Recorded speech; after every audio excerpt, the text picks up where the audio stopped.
Alright, here's the new subframe. I am using the factory control arms. They are in the factory location. All the alignment is exactly the same. The front ground clearance is about 4.5 inches, which is not great, but it's okay. I put these longer tubes on the front. They can be cut back, of course. This is an LS style pickup truck rear sump pan with the factory Subaru steering rack. This would be the no firewall cut engine against the firewall mount. I plan on making this subframe a kit. The reason I set it up this way is it's customizable. I only have one down tube on each side, but I will add a second one. I'm working out how to do the all-wheel drive stuff for my car, which is why I didn't add the second bar yet, because I need to have the steering and the axles and everything go there, so I don't know where the bar would go. But the car's on the ground. It's on its own weight. I put a run-out gauge on the tube and grabbed the tube with a load binder and started wrenching on it to see if anything would move around, and it's very rigid already, even without a crossbar.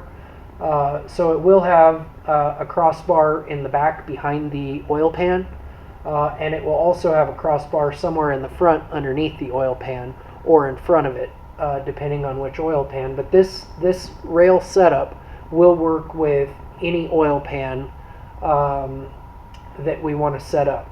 It'll also work with a stock EJ motor.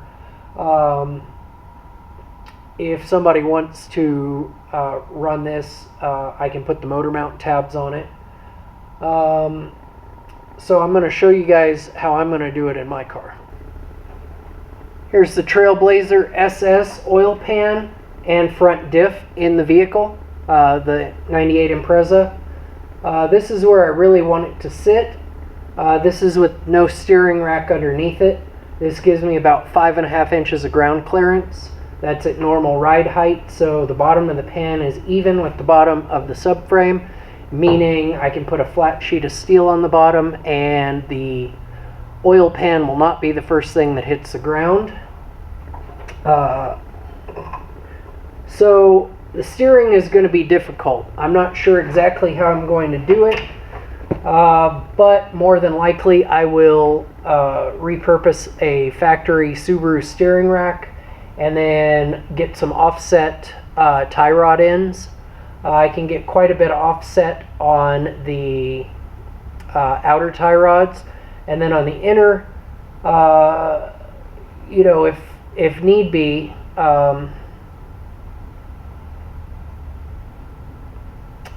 I can probably weld up a tie rod offset. There's a lot of different ways to do steering. I really want the rear steering, but I also don't want my engine to sit that high up in the chassis. Down this low, I still have to cut the firewall and rework some of the transmission tunnel, but it won't be extreme. So I'm gonna work from here. I'll get the subframe locked in exactly where I want it, and then I'll work on the motor mounts. The way I'm going to do the motor mounts, I'm going to take a piece of angle iron and fit it on the frame right here. It'll probably be a 2x4 inch. That way, if I want, I can drill some holes in here as well and put some, weld some nuts on the inside of the frame rail. But the idea with it is that the motor mount will mount at the factory location, so the weight will hang the same. The bolting on will be easy, and the motor mounts will be separate from the subframe. The motor mounts will attach directly to the frame rail, and I will put a bar between the subframe and the motor mount that will have 2 plates and 2 bolts on it, nuts welded on. That way it has some extra lateral support. But I don't want the engine and the subframe to all be connected, because I'd like to be able to drop the subframe and change suspension stuff if necessary without having to take the engine out. And most people, most of these kits look like everything loads from the bottom. I'd still like to be able to load the engine from the top. That way if I need to take the engine out, engine and transmission out, I can, because they'll be separate from the subframe. I won't have the weird subframe arms in the way. And it's unusual, but it's the way that I want to do it. So I'm going to work on it. And, as everything goes in this garage, it may work, it may not. And if it doesn't work, then I'll just cut it out and do it a different way. So thanks for watching. Please like, subscribe, and turn on notifications. That way when I upload a new video, you can watch it. Also, I have a Patreon account. It is pseudo_mechanic. I would like to do more of this, but as it is now, this is a side project, and I only get 1 or 2 days a week. So if everybody likes it, any support funding that I get is going to these projects. It's not going for me to live on. I am not going to become a YouTuber that goes out and buys a C8 and an $8,000 clutch or a twin turbo kit and blows it up.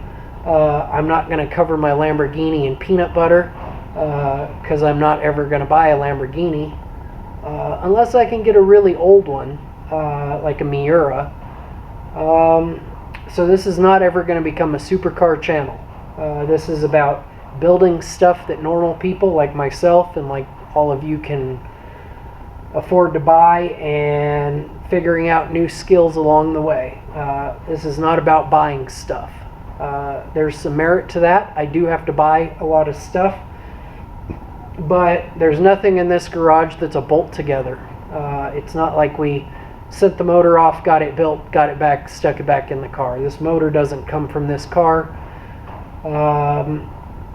And even though there's a kit that'll put a V8 in this chassis, there's not a kit for an all-wheel drive. So that's why I'm doing all-wheel drive.